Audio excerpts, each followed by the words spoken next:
நமஸ்தே. இன்னைக்கு நம்ம 2வது அத்தியாயத்தில் 62வது 63வது 2 ஸ்லோகங்களையும் பார்க்கலாம். தியாயதோ விஷயான் பும்சஸ் சங்கஸ்தேஷுபஜாயதே சங்காத் சஞ்சாயதே காமாத் क्रोधोऽभिजायते क्रोधात् भवति सम्मोहः सम्मोहात् स्मृतिविभ्रमः स्मृतिभ्रंशात् बुद्धिनाशो बुद्धिनाशात् प्रणश्यति. ध्यायतः विषयान् पुंसः सङ्गः तेषु उपजायते सङ्गात् सञ्जायते कामः कामात् क्रोधः अभिजायते क्रोधात् भवति सम्मोहः सम्मोहात् स्मृतिविभ्रमः स्मृतिभ्रंशात् बुद्धिनाशः बुद्धिनाशात् प्रणश्यति. பகவான் இதுக்கு முன்னாடி ஸ்லோகத்தில் ஒரு ஞானியோட ஸ்திதியை சொல்லியிருந்தார். ஒரு ஞானி எல்லா இந்திரியங்களையும் தன் வசப்படுத்தி மனசை ஒருமுகப்படுத்தி அந்த பிரம்மத்தில் நிலைச்சி இருக்கான் அப்படின்னு சொல்லியிருந்தார். ஷமஹ தமஹ ரெண்டுமே ஒரு ஞானியோட ஸ்வபாவமாக மாறுது. இந்த ஷமஹ தமஹ இது இல்லைன்னா ஒரு மனுஷனுக்கு என்ன நடக்கும் அப்படிங்கிறத இந்த 2 ஸ்லோகங்களில் படிப்படியாக பகவான் காமிச்சிருக்காரு. இப்போ ஸ்லோகங்களுக்குள்ளே போகலாம். தியாயத்தோ விஷயான் பும்சக. பொதுவாக நமக்கு ஒரு விஷயத்து மேலே பற்று பார்க்கறதால மட்டும் ஏற்படுறதில்ல. அப்படி பார்த்தா நம்ம தினைப்படி நிறைய பொருட்களை பார்க்குறோம், நிறைய பேரை பார்க்குறோம். எல்லாரோடையும் நம்ம மனசில் ஒரு பற்றுதல் ஏற்படுறதில்ல. எப்போ முதல்ல பற்று ஏற்படுறது அப்படின்னா அந்த விஷயத்தை பற்றி திரும்ப திரும்ப நினைக்கிறப்ப. தியாயத்தக அதை பற்றி திருப்பி திருப்பி நினைக்கிறப்ப. அப்போ அதோட ஒரு சங்கக அப்படின்னா ஒரு பற்றுதல் ஏற்படுறது. அடுத்து பகவான் சங்காத் சஞ்சாயதே காமக பற்று ஏற்பட்ட அடுத்த ஸ்டெப் ஆசை ஏற்படுறது. அந்த பொருளோ அந்த உறவோ நம்ம கூட இருந்தால் நல்லா இருக்கும் அப்படிங்கிற ஒரு ஆசை. காமாத் क्रोधोऽभिजायते ஆசை நிறைவேறினா அங்கேயே நின்றுடும். ஆனால் ஆசை நிறைவேறலை அப்படின்னா அது கோபமாக மாறுறது.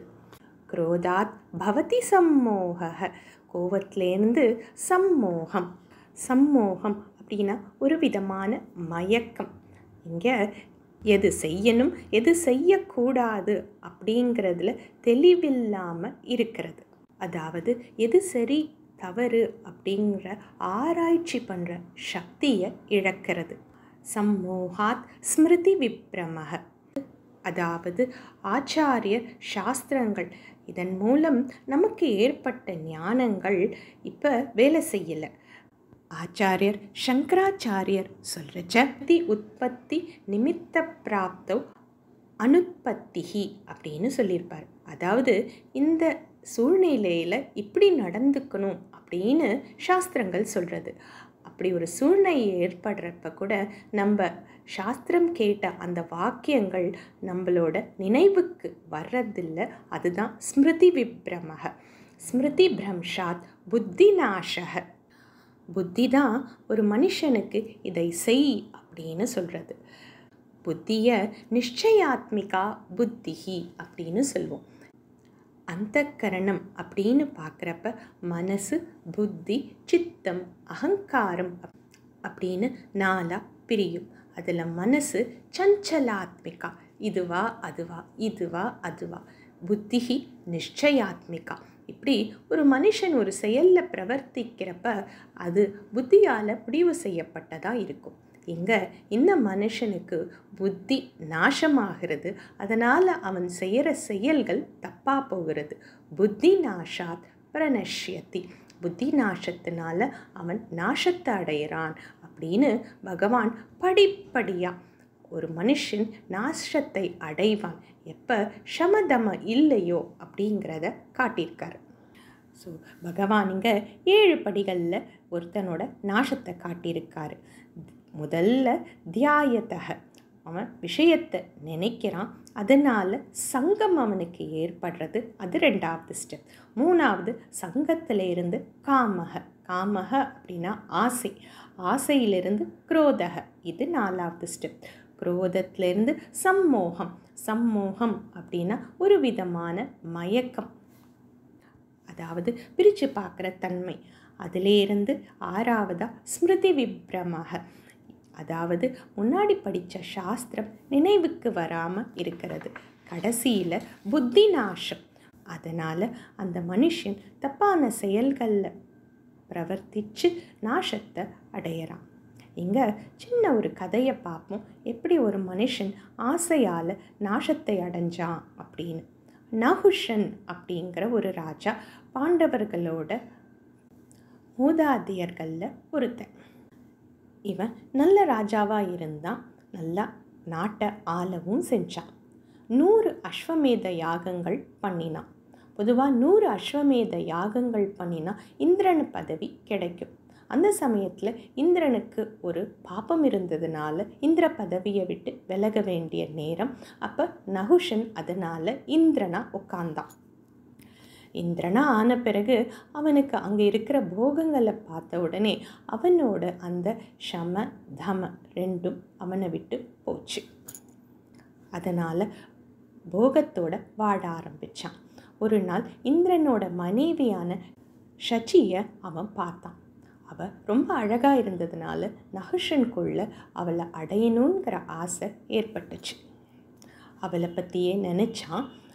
முதல்ல தியாயத்தக, அவளை பற்றி நினைக்க அவனுக்குள்ள ஆசை ஏற்பட்டது. காமக.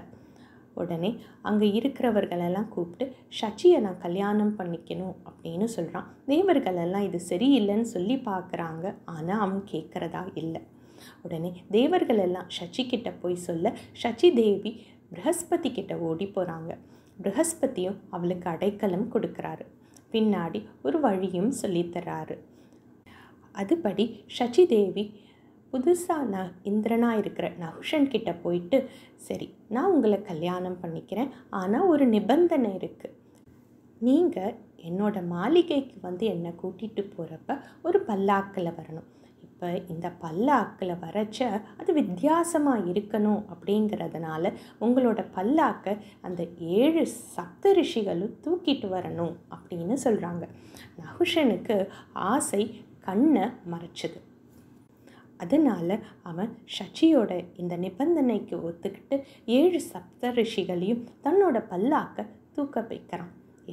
பூஜைக்குரியவர்களான அந்த சப்த ரிஷிகளை அவன் தன் பல்லாக்க தூக்க வச்சான். ரிஷிகள் ஒன்றும் சொல்லலை, பல்லாக்க தூக்கிட்டு போகிறாங்க. இந்த சப்த ரிஷிகளில் ஒருத்தர் அகஸ்தியர். அவரும் ரொம்ப குள்ளமானவர். குள்ளமாக இருந்ததுனால சின்ன சின்ன ஸ்டெப்ஸ் வச்சு முன்னாடி போகிறாரு. இந்த நஹுஷனுக்கு தாங்கலை, எங்கே போய் சேர முடியாமல் போயிட போதோ அப்படின்னு ஒரு பரபரப்பு. அதனால் அவனுக்குள்ள கோபம் ஏற்படுறது. காமத்திலேருந்து கோபம் வந்துச்சு. அதனால் அகஸ்தியரை காலால் உதைச்சி சர்ப்ப சர்ப்ப அப்படின்னு சொன்னான். சம்ஸ்கிருதத்தில் சர்ப்ப அப்படிங்கிற பதத்துக்கு 2 அர்த்தம் உண்டு. ஒரு அர்த்தம் சீக்கிரம் சீக்கிரம்னு அர்த்தம், இன்னொரு அர்த்தம் பாம்புன்னு அர்த்தம். இப்போ இவனுக்கு சீக்கிரம் போகணும், அதனால் கோபத்திலேருந்து எதை செய்யணும் செய்யக்கூடாது அப்படிங்கிற விஷயத்தில் அவனுக்கு மயக்கம், அதாவது சம்மோகம். அதிலேருந்து ஸ்மிருதி விப்ரமக. கடைசியில் அதனால் அவனோட புத்தியும் நாசமாகி அகஸ்தியரை காலால் தட்டி சர்ப்ப சர்ப்ப அப்படின்னு சொன்னார். சீக்கிரம் போ சீக்கிரம் போன்னு அர்த்தம். அகஸ்தியருக்கு கோபம் தாங்கலை. அதனால் கோபத்தில் நீ சர்ப்பமாகவே மாறு அப்படின்னு சபிச்சார். அங்கே சர்ப்பமாக மாறு அப்படின்னா நீ பாம்பா மாறு அப்படின்னார். இப்படி நஹுஷன் இந்திர பதவியிலிருந்து பாம்பா மாறி பூமியில் வந்து விழுந்தான், நாசத்தை அடைஞ்சான் ஆசையினால். நம்ம மீண்டும் அடுத்த ஸ்லோகத்தோட பின்னாடி கண்டினியூ பண்ணலாம். தன்யவாதக.